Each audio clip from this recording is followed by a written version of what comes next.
friends. Welcome to Nathan for Us, a Nathan for You podcast. My name is Kelly. And hi, I'm Meagan. And today we are on to season 2, episode 2 of Nathan for You. This one is called Souvenir Shop / ELAIFF. And this was an unexpected episode for me. I kind of forgot what happened, and I was chuffed to bits to watch it. How about you? Yeah, it was pretty fun. I think it was a good idea, but I guess we can jump into that a little bit later. Maybe we should start by explaining it.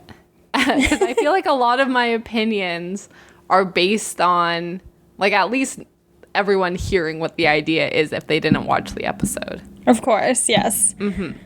So we open up. We're in LA, of course, like we always are on Nathan for You. Nathan tells us that there are over 10 million visitors to Hollywood each year. And, you know, fun fact, Meagan and I have been those visitors. I think we've talked about this before, but we went to Hollywood in LA basically right before the coronavirus shut everything down. I think we were there like 3 weeks before you were not allowed to go anywhere anymore. Now, unfortunately, we did not buy any souvenirs. No, we didn't. Which would have been good only to discuss in this episode, but it wouldn't have been good for any other use in our lives. No, not at all. So yeah, no. Nathan goes on to say that there's tons of souvenir shops in Hollywood with lots of items that are embarrassing to own. And he shows a couple of different items here. So we see a fake Oscar, an I Love Hollywood magnet, and then we see like a cup that has some sculpted breasts that have some bad tan lines that just say Hollywood on them. Is that like a quintessential Hollywood mug? I was trying to think, like, did we see any shirtless women while we were in Hollywood? No. I mean, I didn't. I do feel like I would remember it for some reason. Like, I don't bump into... Maybe it's because... I guess... Okay. Wait. Let me focus myself. I was going to say that I would probably remember that happening because it literally never happens to me, like just bumping into a shirtless woman. And then I was going to say, well, wait, I've been in quarantine for a year, stuck in a house, so of course I haven't. But that doesn't make a difference. It doesn't change my boob viewing frequency. Yeah, it's just like, is that what Hollywood's known for? Like, I guess, I don't know, there's like a lot of plastic surgery in Hollywood, perhaps, is what they're getting at. I don't know. It just seems like an odd choice. How would you feel using that cup in a work meeting? I mean, I simply wouldn't. Actually, it was... I feel like, of course, that's the answer. Unless you worked at this souvenir shop and it was an inside joke, or maybe in the porn industry. I don't know what's, etiquette for their meetings, but I feel like maybe they would find it funny or just be very desensitized to it. But there was actually a discussion in my little household of a complaint from Connor, who has previously been on the podcast, where he felt like he couldn't use any of our mugs for his meetings. So we have one that's got a cute little fox on it that says, "I think you're foxy." And I felt like our mugs were fairly plain in general, but have since been informed that they're too flowery, or, they have weird sayings on them, which I feel like they're fine, or there's animals on them. So we have one with owls, there's one with cats, stuff like that. And I guess he didn't like holding them up in front of the camera, which is, they're not boobs on mugs. There's some owls. And he bought the mugs. So I did go through and I bought a bunch of plain mugs, like the ones from David's Tea that are really big, so you can like chug coffee. But they're very plain. They're like black and gold and white. So apparently he feels confident holding those in front of a Zoom meeting. I've never once noticed what someone's mug looks like. If someone could have the boob mug, I would have no clue. Totally would go over my head. I just realized that right before we started recording, we were talking about what I was drinking on camera at work today. Oh, yeah. Synergy. Yeah, so I bought from Costco one of those giant, gallon jugs. And when I was downstairs earlier, I just thought I'd fill it with water and bring it up to my office and just leave it on my desk. And in a meeting, I thought that I had leaned enough off camera to kind of take a sip and not look dramatic drinking it. But my boss, stopped the whole meeting to be like, "Meagan, what is that monstrosity you are drinking out of?" And I was like, just trying to stay hydrated. It's important. I don't know. Yeah. Maybe you should send him one. I mean, probably. He'd probably love it. So after we go through the boob cup, we learn that location is everything when it comes to a souvenir shop. And we're introduced to John Kim, who is the manager at a souvenir shop called LA Fame, which, according to Nathan, has not much to boast about. John tells us that they recently had someone from the band of Mice and Men who had been in the store. Is that something to boast about? Probably not. I am familiar with the band of Mice and Men. Mm-hmm. Are you as well? Yes, I've heard of them, but they didn't say who from Mice and Men was in the shop. And also, I think it would be notable if they had, like, done something that was lasting at the shop. Like, did the of Mice and Men individual sign something on the wall that's, like, interesting for people to come see? Did they drop a ton of money? Did they freak out and punch something? Like, was something exciting happening around this person's visit? But it sounds like they just wandered in and out and maybe bought something. I don't know why they would need something from a souvenir shop, but I also don't know why anyone ever needs anything from a souvenir shop. Yes, Meagan and I have been known to frequent a sushi place in Toronto that famously had a signature from Samuel L. Jackson on the wall. And the sushi shop had, like, painted around the signature so that they could keep it on the wall. So it just looked very funny. Like, every time they repainted, there was just, like, this weird blob with, like, the Samuel L. Jackson signature. Yeah, I feel like that's a notable experience. Having a random person visit your shop is not a notable experience, nor does it give people a reason to go to your shop because of that. Yeah, I also would have cared more if Samuel L. Jackson went to their shop. Yeah, I think I've told you, and maybe we spoke about it on our other podcast, but I have met Samuel L. Jackson. Oh, yes. I definitely want to get into some celebrity stories a little later on. Oh, no. Damn it. We don't, like, do well meeting famous people. If you're famous and you're walking near us, just turn away. Yeah, all those famous people who listen. All those famous people listening. Like, we get it. You're a fan, but we can't deal with meeting you. So we have this conversation between John Kim and Nathan. And Nathan asks John why he's wearing a toque inside.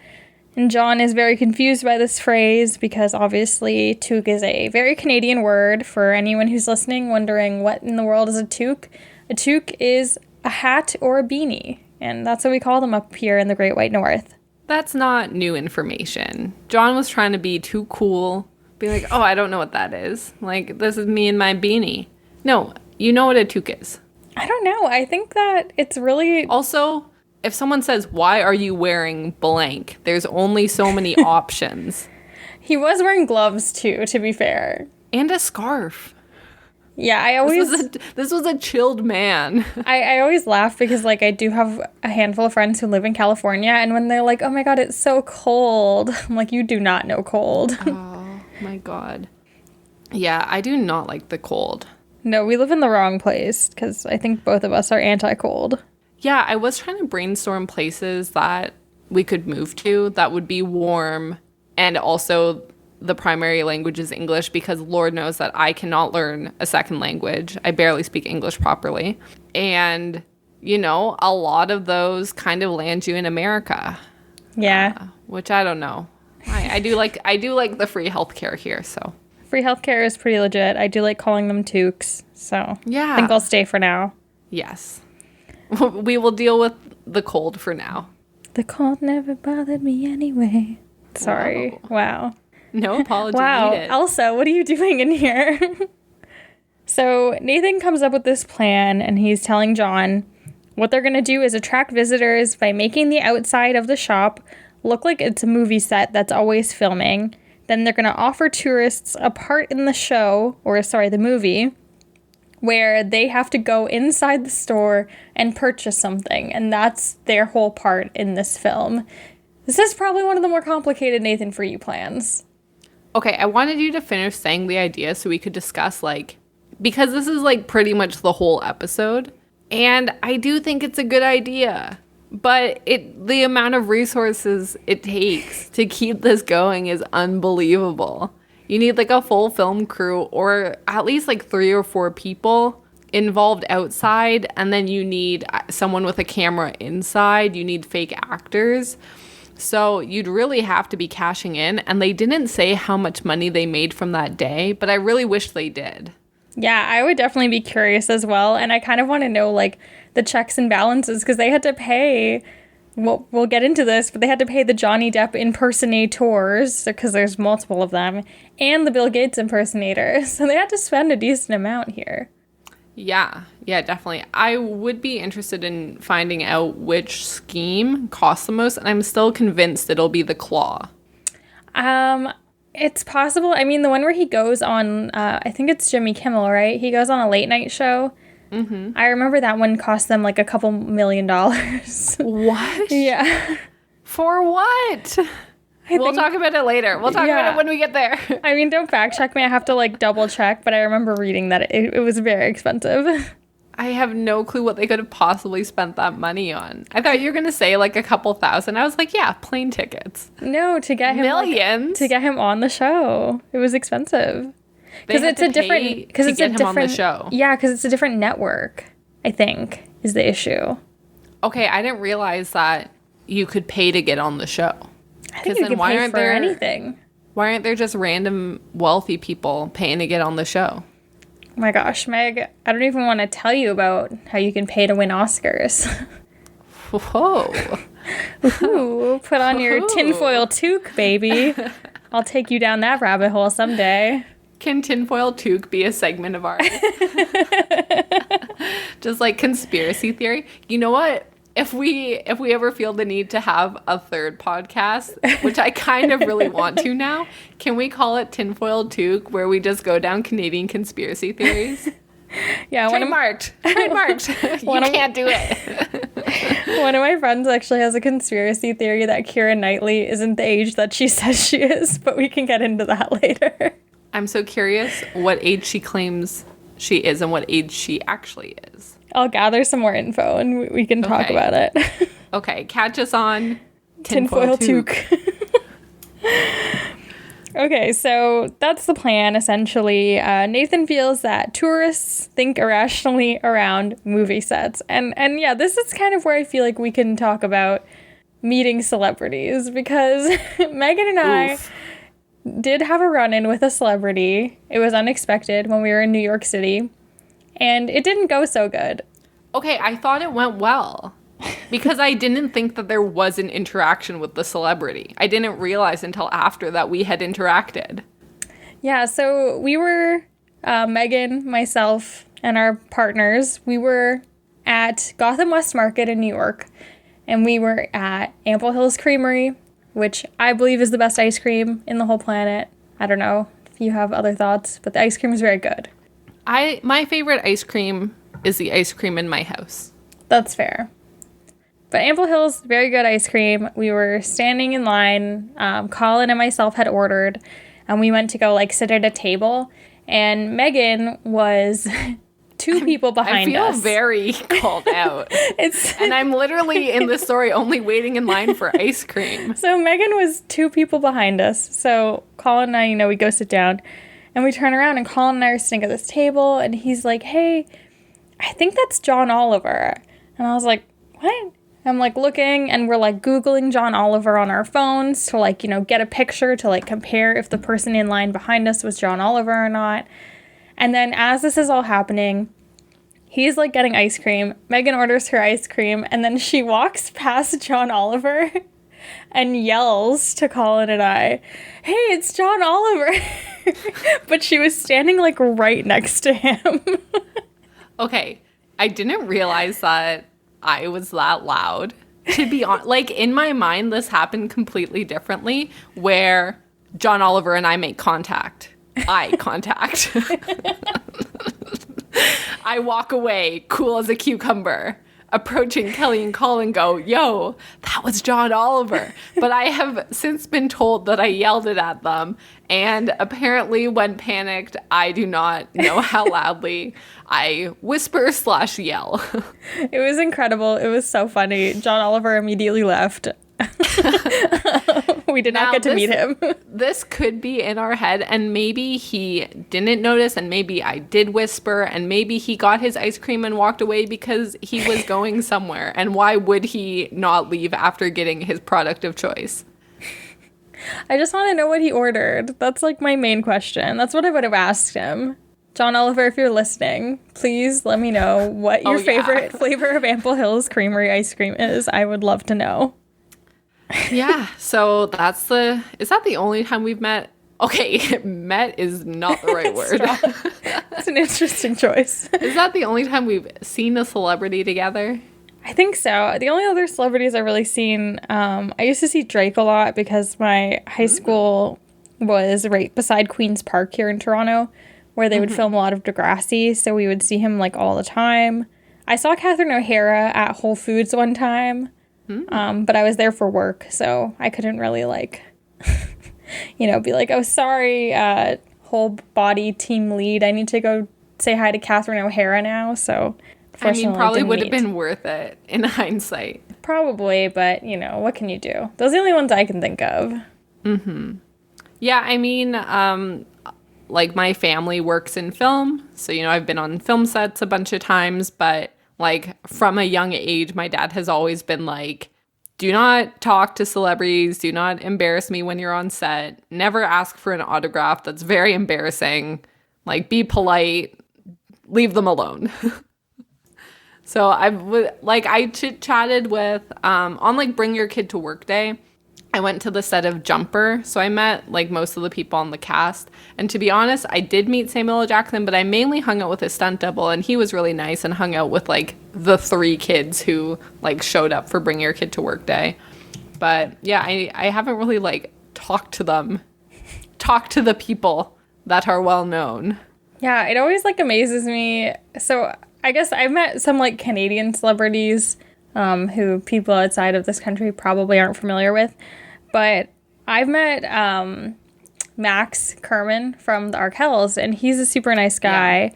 Yeah. And one of my friends, she had met him with her parents one time. And then, like, 6 months later, she wasn't there, but her parents were at some concert, and they saw Max, and they went and said hi to him. And he remembered exactly who they were and remembered their names. Wow. Which is, Max, like, incredible. Yeah, so... Not that they need any sort of shout-out from us in any way, but their new song is fire. Yeah, go listen to the new Arkell song. They also, Max hosts his own podcast, which definitely does not need a plug from us, but it is very good.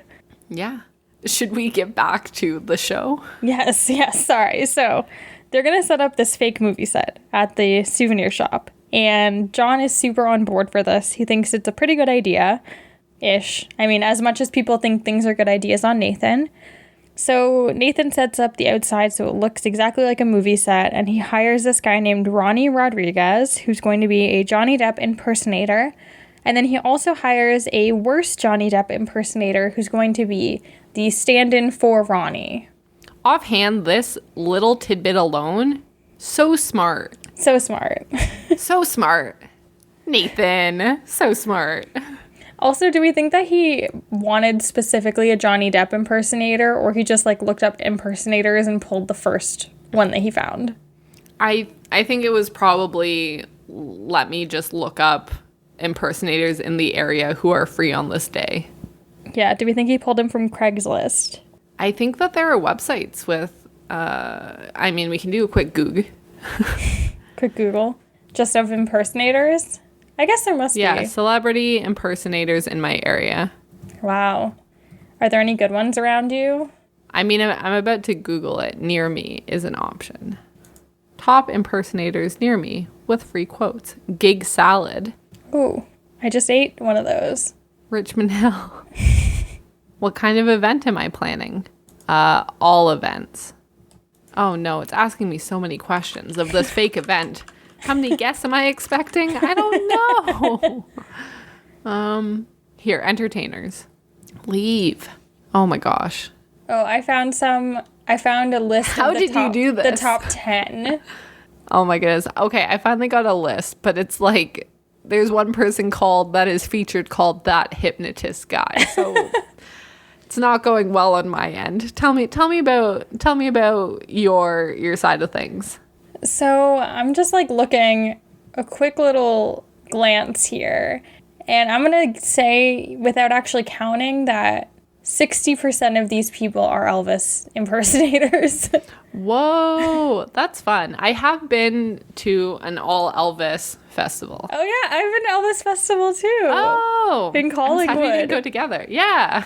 Should we go? Is that where we should go post-corona? That's the first stop? Actually, the festival I really want to go to, which I think is canceled, is the Guy Fieri one. Oh my god, we have to go to Guy Fieri because that would be the real dream. I already have a shirt. The outfit. Yeah. I dressed up as Guy Fieri for Halloween one time, for anyone who is wondering, which is everyone, because no one would know that. But yeah, a lot of Elvis. There's a couple Elton John people, but lots of Elvis. I do think based on the quality of some that I'm seeing, that really anyone could just find a celebrity they vaguely look like and sign up for this. Yeah, maybe we won't be hiring an impersonator anytime soon, I think. So we have, with our little setup, we've got the impersonators. We have some chairs set up outside. One of them says director, which is where Nathan will be sitting because he's the one directing this film. And one of them just says Mr. Depp. And then we get like a shot of all of these people who are so excited for Johnny Depp. Most of them are talking about, Captain Jack Sparrow. That's what people are excited for. Yeah, it's the only character anyone mentions that Johnny Depp has played. Yeah, these fake fans, man. So now Nathan announces to the crowd, we're shooting a movie. It's with Johnny Depp. It's called The Web. He gives everyone a little bit backstory, but then informs this very excited crowd that they need some extras to come into the store and make a purchase. And there's a lot of eager volunteers. So we see a few people go, but they very quickly walk to the front, grab like one item and leave. So Nathan wants them to start making larger purchases. And so an example is he had one of the extras walk up to the front where Nathan tells her, oh, here's this basket you asked me to put aside for you. And this is a character that we actually get to meet a little bit. And her name is Carter. And she plays the character Officer Susan in The Web. And so Carter pays. Well, she hands Nathan her credit card and kind of whispers like, oh, you're not actually going to charge me, right? And Nathan's like, oh, don't break character. And just say thank you. So she says thank you and then gets $87 worth of these random items that she had no intention of buying. So we see Carter outside pulling Nathan aside, asking if she can return the items because she doesn't actually want to keep them. But while Nathan is saying, oh, of course, yeah, we can give you a refund, he lets Carter know that, Johnny was watching and thought that she was a really natural actress and that, he would love to meet her. And so Carter gets excited. They go to meet fake Johnny Depp in a trailer. And he's saying how great she is, and they're chatting a little bit, and Johnny offers to sign some items for Carter. And the only things Carter has for him to sign are the items from the souvenir shop. So begrudgingly, she gives the items to Johnny, and Johnny insists on signing every single one of them. And Nathan has mentioned, you can get them signed, but we can't accept them as a return. And she said, oh, that's fine. How can I say no? And so they keep that sale. Yeah, $80 is so much money to spend on this, too. I feel so bad for Carter. I know. She seems like such a sweet summer child. Yeah, there's this moment where Nathan narrates the scene saying it was a tense 15 minutes as Ronnie signed everything in her basket. Yeah. And I was like, oh my God, 15 whole minutes. They show random clips later of him of Ronnie showing her how to play guitar. Yeah. And I'm like, how did you get there? It's so weird. Yeah. So they kind of cut back and we see a scene of Nathan telling people and giving them some more character prompts of, you are a very wealthy individual flaunting your riches as you go and purchase a sale to encourage the extras to go in and spend a lot. One one guy goes in and he's holding up one of the fake Oscars and he says, "I'm going to give myself an Oscar for being so rich." Yeah, you can't write lines like that. Yeah. Yeah, it's great. Yeah, it's so funny. Nathan gives them, like, their motivations, and they all just do it, which is, I mean, bless their hearts for wanting to be in a movie. But wow, some really gullible tourists here. I don't know. You have this Johnny Depp impersonator, you have his stand-in. I kind of feel like I'd volunteer. I'd be like, this is kind of cool. To be fair, like, Ronnie does look like Johnny Depp. Like, I wouldn't, as discussed, I had to Google what John Oliver looked like when he was standing right behind me. Whereas I walked by, made eye contact, and knew immediately that under that pulled down ball cap and hiked up sweater, I knew it was him. Yeah, it's my face blindness striking again. I have a hard time telling who people are. But I think that this Johnny Depp impersonator is pretty decent. So I understand people thinking it was a real movie. Though when Nathan describes the plot of the movie as Johnny's a hacker who needs to hack into an asteroid to stop it from hitting Earth, you'd think that they might have some follow-up questions, because that plot is... There are definitely real movies with way worse plots. I think that plot's a red flag. I don't know. I feel like I'd hear that and be like, yep, that checks out. They'd be like, Meagan, you are a very wealthy individual going souvenir shopping. And I'd be like, why am I shopping at this store? Walk in being like, I'm buying the store. Bring me the paperwork. Yeah, my favorite part of this whole thing is when Carter goes to buy the stuff and Nathan's like, Officer Suzanne, how's the investigation going? And Carter doesn't know how to respond. And she's like, what am I supposed to say? And he's like, just say, no leads yet. And she's just like, oh, no leads yet. Like, it's so awkward. She was so adorable, though. I felt really bad for her. Yeah, she was very fun. I mean, hopefully she wasn't too upset about this. But so... I mean, she did still get on a TV show. That's the thing. Like, they are still making a TV show. That's true. So they are all actors on the TV show. So with that in mind, maybe they didn't even have to make a fake movie, The Web, and justify it because they made a real TV show called Nathan For You. Fair. I will say, and I'm on everyone's IMDb, of course, and Carter has not been in anything else. So despite Johnny seeing something in her... it wasn't enough to carry her career forward, unfortunately. I do wonder how many people have actually seen this episode that were on it. Because if they get an email saying, here's the movie, The Web, and they watch it, they're like, okay, this chapter in my life is closed. I have closure on it. I know exactly what happened with that footage.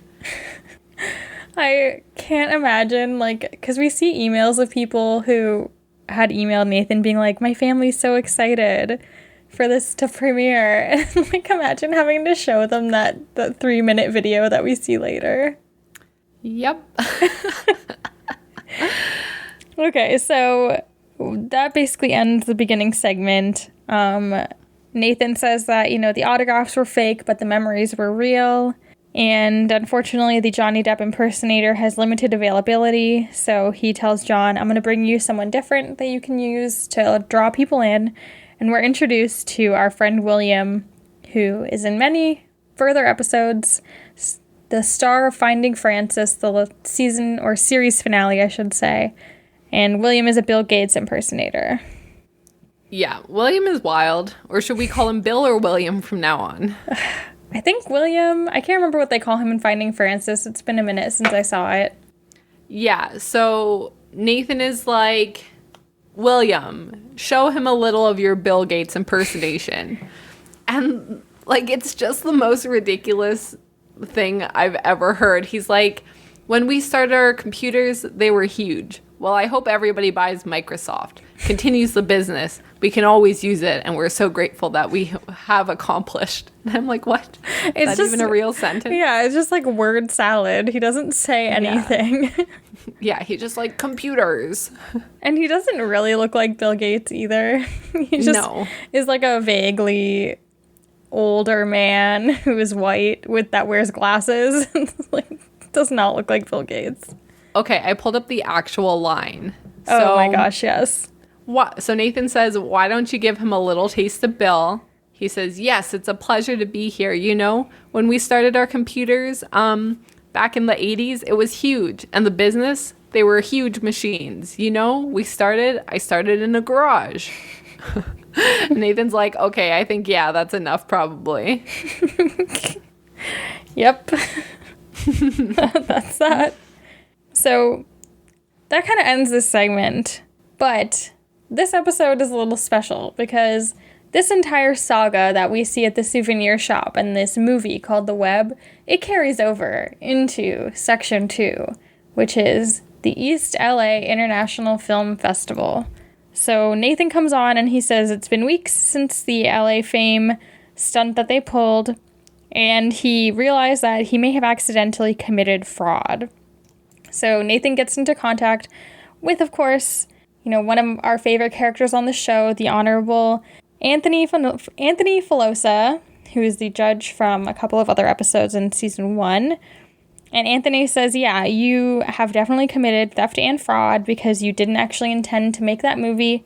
And now your options are that you will either have to refund everyone who bought stuff in the store, or you will have to actually make the film.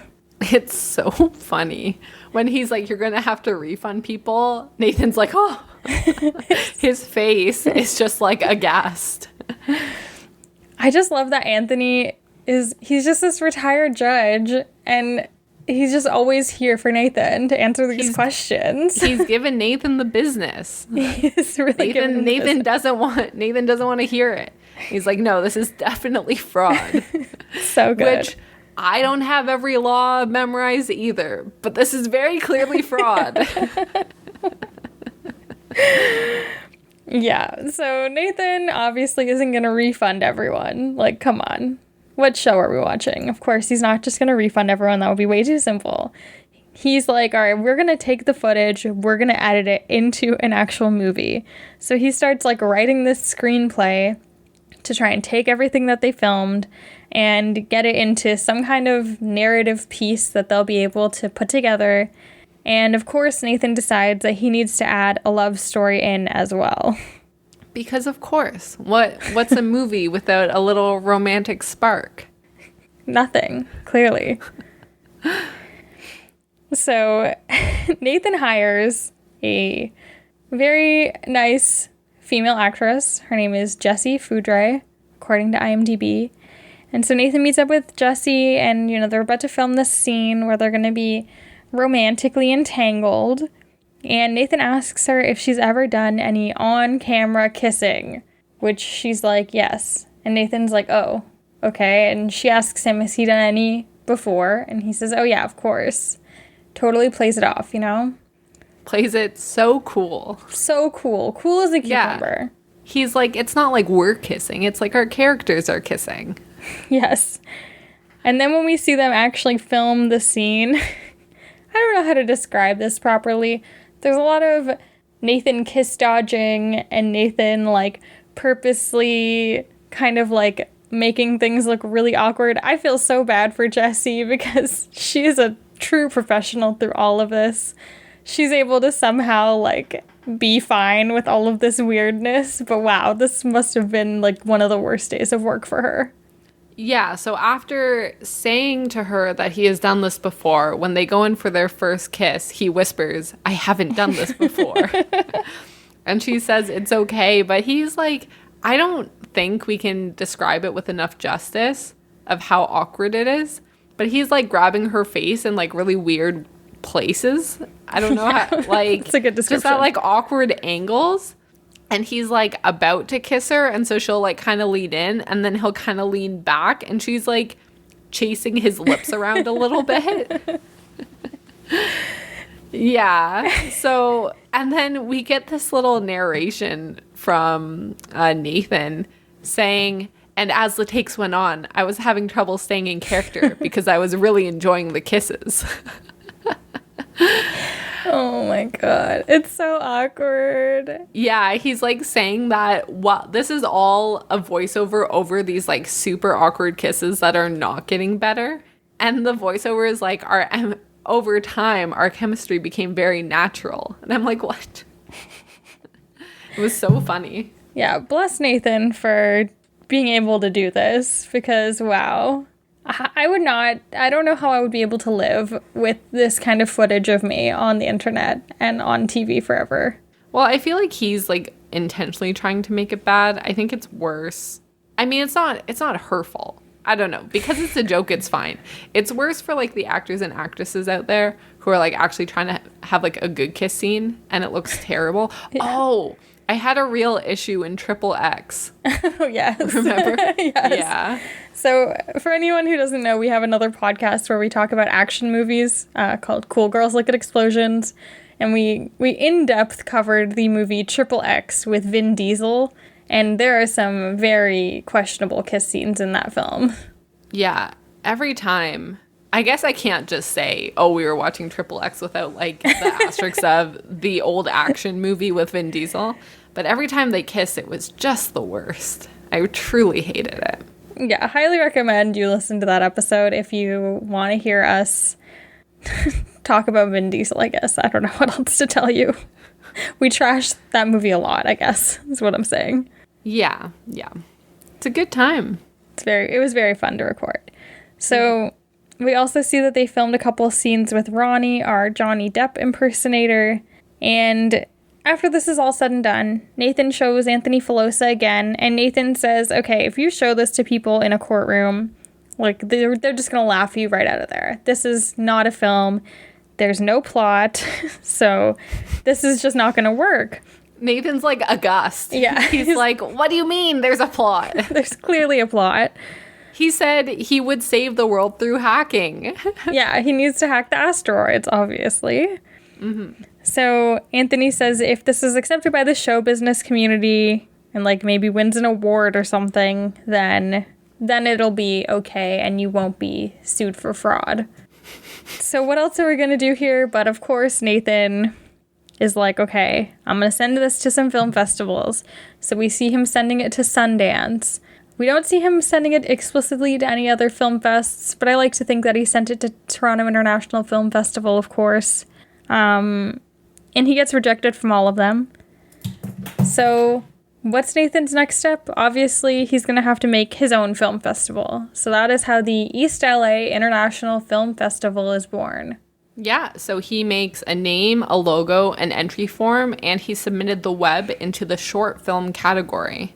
Yes. So he realizes, if the web wins this award, that would be perfect. But he also is like, okay, we need to pull someone in from show business who's like a big name. So the biggest name that he's able to find is someone who is named Creighton Smith, who was the second script supervisor from the Oscar-winning film Bonnie and Clyde. Are you familiar with the work of Creighton Smith, Meg?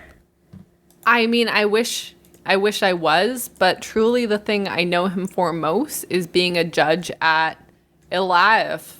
ELAIFF. ELAIFF. Yeah, it's pretty funny. It's definitely interesting. I'm not 100% certain on what the second script supervisor does, but good for Creighton for, being super into films. It doesn't look like he's worked too much since 1969, other than Nathan For You. Well, that's too bad.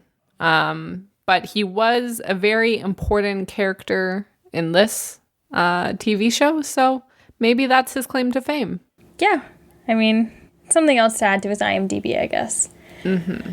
But so he hires Creighton Smith to be the industry judge at the film festival, and he realizes he needs to find another film to submit as a short so that his film is going to be able to beat it. So Nathan finds a 90-second clip of a man who can fart on command. Yeah, I have nothing to say about this film. Like, there's nothing to say about it. It's exactly what it sounds like. Yeah, I will say, so in Toronto here, there is an art festival that goes on like all night during the fall/winter called Nuit Blanche, and they do have like a lot of these weird kind of like short films and stuff that they'll show. And I remember the first year that I went to Nuit Blanche, My friends and I were in high school. I think we were like maybe 15 or 16. We walked into some exhibit and it was literally just a video of two dogs having sex on a loop. And that just reminds me of this man farting video. Like, I could 100% see that being a real thing at one of these really artsy festivals. Yeah, maybe. I don't know. I took art lessons growing up at the Fred Varley Art Gallery on Main Street, Unionville. It's very cute. And they have an exhibit there that's free all the time. And one of the art classes was going in, looking at the exhibit, and trying to copy one of the pieces. And I remember one of the times we went in to see the exhibit, and there was literally just a glass of water on like this stand with lights pointing at it. And like 10-year-old me was like so outraged. I was like, this is not art. What is this doing here? Someone forgot their water glass. And I must have thought that I was so funny. But I was like, what on earth? You should have gone up and drank it. Oh. No, don't do that. Don't ruin art. It would have been funny, though. Yeah. Missed opportunity. Probably very stale water, though. Yeah. So he finds this clip, and Nathan's like, all right, perfect. He puts his film festival on. There's a pretty slim turnout. It looks like only 4 people showed up from the neighborhood. But Creighton Smith arrives, and we get to watch the amazing film called The Web together at this point in the show. Yeah. So I was going to make a list of notable quotes from the movie. And I only wrote down one, and then right after that, I just had to go into way more detail to explain this movie. But my full list is, all right, it's hacking time. What else do you need to know? I mean, it's hacking time, baby. So we get this great hip-hop soundtrack bringing us in, getting us pumped up for the web. We see John, the owner of LA Fame, who is now apparently an actor in this film, working the cash at LA Fame. And Johnny walks in and he says, coming in now on weekends, Kip? And he says, I'm a hacker, Mel, not a slacker. The cops are getting suspicious. So apparently Kip, who is played by our Johnny Depp impersonator, has an office in the back room of LA Fame and is using it to hack things. Very general. He's generally hacking back there. That's all we know. Yeah. So Kip tells him he should get his own office and stop using his back room. And he says, whatever, Grandma. And then he says, all right, it's hacking time. And so Kip goes about his hacking. And they're like very vague with what they're doing. But Kip then starts talking to Nathan and says, hey, boss, did you see this? Microsoft has been putting microchips into asteroids to control them. It's very dramatic. Mm-hmm. I will say, I thought John was a pretty good actor as well. Like, I was like, oh, he was pretty decent. He didn't seem awkward or anything. He seemed like he knew what he was doing. Mm-hmm. So then we see Officer Suzanne, who is, of course, our friend Carter, comes in, and Nathan says, I have your stuff for you. And she says, oh, cool, thank you. And he asks her, any news on the hacker case? And she says, no leads yet, and pays for her stuff and leaves. So this is kind of the first instance that we see of the footage from the shop being actually used in the movie. Yes. So luckily, she gets a starring role in the film. And after she makes her purchase, we cut to our Bill Gates impersonator playing Bill Gates. And while our hacker side know that Bill Gates is using the microchips to control the asteroids, unfortunately on the Bill Gates side, we get this big flashing screen that says, danger, asteroid microchip malfunction. And our friend Bill Gates says, oh no, what have I done wrong? I can't believe this. I worked so hard to get this computer project going. This is unheard of. What's going on? Do you think that was scripted, or do you think that he improv'd that? I really hope that he would just given a loose theme of you're Bill Gates, you're controlling asteroids with microchips. It goes wrong. Say something about it. Had to be. He had to have improv'd that. Yes. We also get some really dramatic music when he says that as well. Like, it suddenly turns, like, very slow and sad. I'm like, oh, is Bill Gates supposed to be our sympathetic character here? I'm not really sure. Yeah. So now that everyone else has the information that these asteroids are rogue, you know, they're heading straight for Earth. And Nathan says, crap, I have a girlfriend. So he goes and he meets up with the hired actress named Allison. Or she plays Allison in their movie, and Nathan is playing a man named Richard. Yes, so Nathan says, you know, this is our last chance before the asteroid hits the Earth. They have their very romantic, totally not weird kiss. Jessie does a great job acting around all of this business that's going on. She's a true professional. And we also get some clips of people going to the souvenir shop to panic buy things because they want to buy stuff to remember the Earth. Yeah, and then it cuts to Johnny, and he hacks harder than he has ever hacked before, and he managed to hack into the asteroid and saves the Earth. A happy ending for all of us. Mm-hmm. Because, wow, what an ending it would have been if that didn't happen. Bill Gates destroyed us all with his asteroids. Wild. Yeah. So Kip, aka Johnny Depp, has apparently saved the world, and everyone's very happy about it. Yeah, and that kind of ends the web. We see the credits roll with all, like, 70 customers or however many they had. And Nathan goes up and says, okay, cool, now next up is our second movie, which is The Person Who's Able to Fart on Command. And they watch that, and our industry judge looks not impressed at all.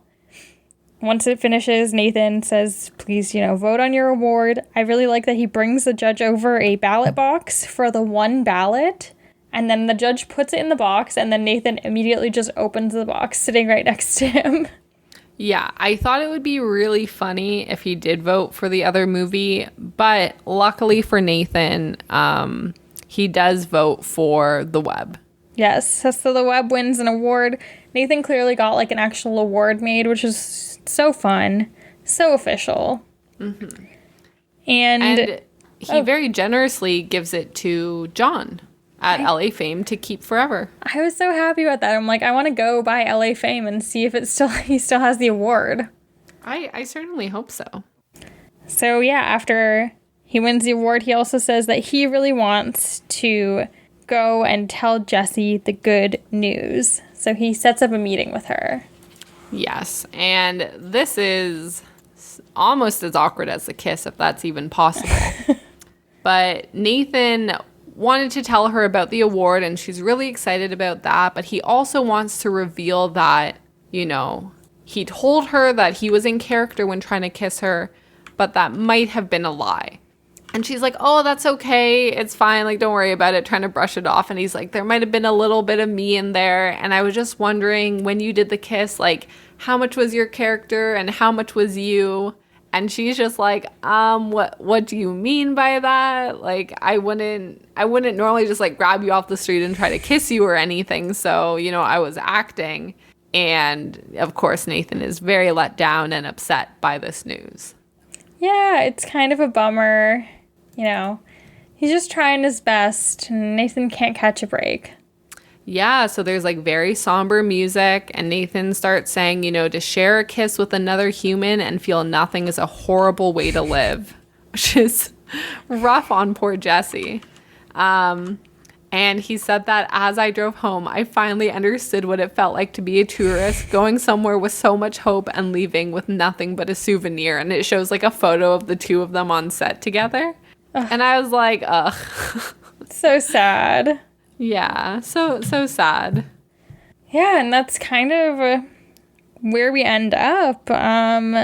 We do get, like, a little end scene where we see the Johnny Depp impersonator asking one of the extras if he would kiss his hand, which was pretty funny. Oh my god, that was so funny. And the guy does. Yeah, he's like, sure. Yeah, it's the guy that they told to play, like, the super wealthy man, and, like, he gives himself an Oscar for being super rich. Yeah. And that guy spent $170 on souvenirs. What a hero, honestly. If a celebrity was like, kiss my hand, I'd be like, no, thank you. Yeah, there's no way I would say yes. That's gross. It's just like a very weird move. And I'm not saying that a real celebrity has done it because this is an act, but like that would be so awkward. Yeah, I don't know. So we do have a lot of stuff to get to with this episode. Oh, okay. So first of all, LA Fame. Yes. What do you think? Do you think it's still open? Do you think it's closed? I think it's probably closed. So this is a weird one. I looked it up on Google Maps, and from what I can tell, it doesn't say that they're permanently closed anywhere. So I can't really for certain say that they are open, because on like the street view and stuff, it kind of looks like they might be closed.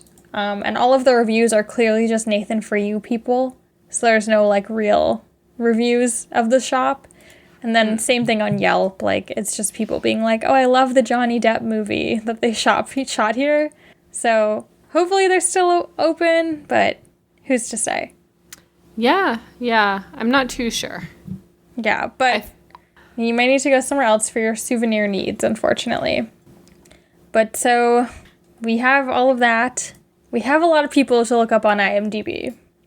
Most importantly, I think, John Kim, our manager from the store.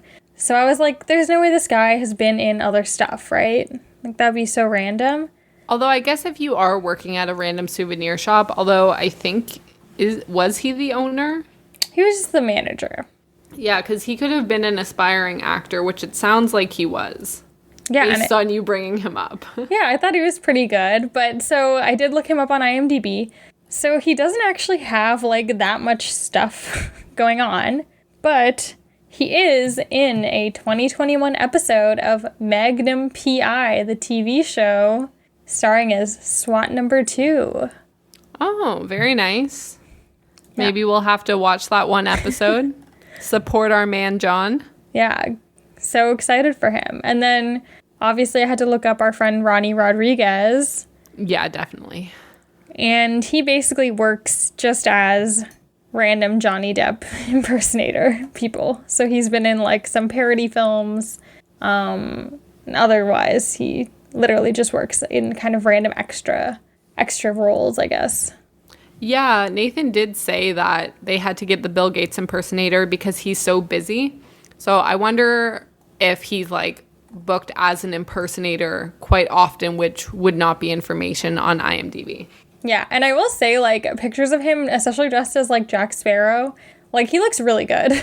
Whoa. So. Like good, like he looks similar to Johnny Depp, or like good? Yeah, no, like he looks like similar to as Johnny Depp does. Your answer can be both. I'm not a big fan of the pirates. Sorry, not my jam. I think I'm more very upsetting. I think, you know, on the scale of pirates to magicians, I'm with you on the other side with magicians. Okay, well that you're putting me in a corner. I have to pick magician. So I do watch like this guy who solves puzzles like on YouTube, and he's also a magician. And I was watching one of his videos, and Connor walked by, and he was like, "Oh, you're watching the magician guy again?" And I was like, "Oh, I didn't know that this was a thing." Like, I watched some of his videos.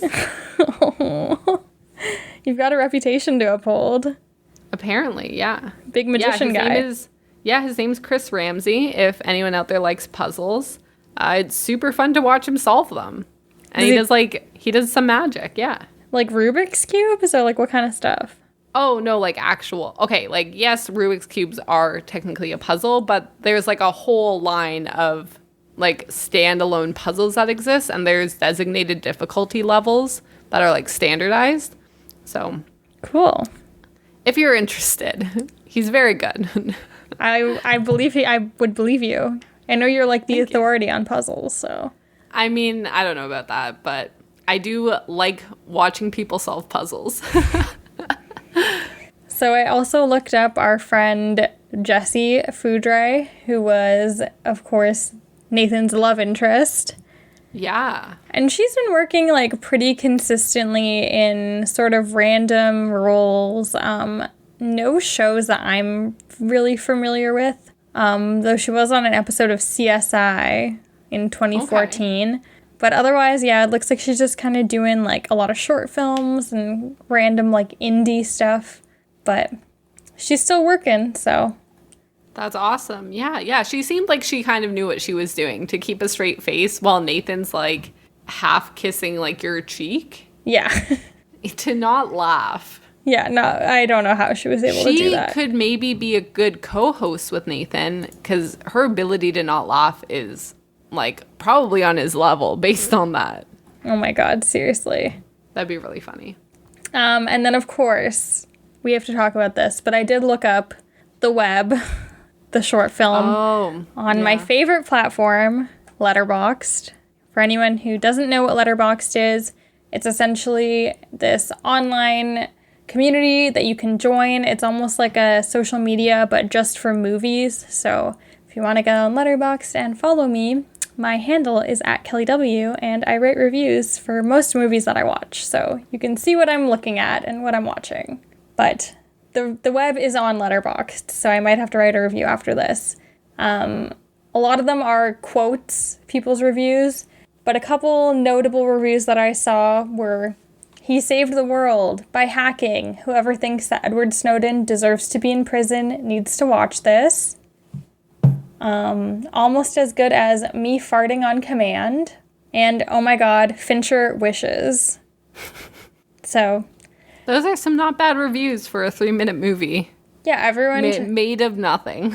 Everyone check out The Web on Letterboxd. It has a 4.2 stars and 16 fans. So, it's halfway to 32 fans. Very inside baseball. I think that's pretty much it for the Ep. Unless I'm missing anything. No, I don't think so. A very fun scheme. A very fun scheme, indeed. The whole idea of, like, making the outside look like you're filming a movie, it really reminds me of A Night at the Roxbury, where I can't remember which of the two guys it is, but their whole idea is that there's a club where the outside of the club where you're in line looks like the inside of the club, and the inside of the club looks like the street, so it has, like, street signs and cars and stuff. Oh. I feel like these are, like, you know, spiritually connected somehow. Yeah. My favorite Nathan schemes are also normally when he comes up with an idea and then he needs to double back and go through a lot of hoops to make it happen and just, like, goes to the most extreme. And this is one of those example episodes, which I really appreciate. We have a few more coming up. And yeah, I'm really excited. Yeah. Otherwise, I think that kind of wraps it up. Good fun time. On our ratings at the end, is this one or is this two different segments? Ooh, that's tough. I think this kind of has to be one full segment.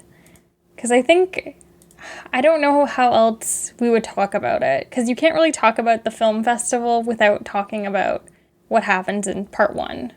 Yeah, that does make it difficult. We'll cross that bridge when we get to it. Yeah, we've got a couple weeks at least before we have to really, really think about rating stuff again. Yeah, that sounds good. Speaking of rating. Rate us, please. Yes. Online, and also use your words. Yeah, please rate us on Apple Podcasts. We would really appreciate 5-star reviews. You can write us a little love note if you want, or a regular note. Please do. I mean, you can write a regular one, but a love note would just be lovely. Yeah, you know, we all need a little pick-me-up every once in a while. But yeah, rate, review, subscribe. Check out our other podcast if you're interested. Cool Girls Look at Explosions. We talk about action movies. Yeah, tell a friend about it. Get them to watch Nathan for you. You know, follow us on Twitter or Instagram. Lots of opportunities to hang out with us on and off the pod. Yeah, come hang out with us on Clubhouse, too. Sometimes we're over there. We do hang out on Clubhouse a lot. Yes, we're always starting rooms in the club. So cool. Let's quit while we're ahead. That's you, man. That's you. This has been Kelly and Meagan on your side.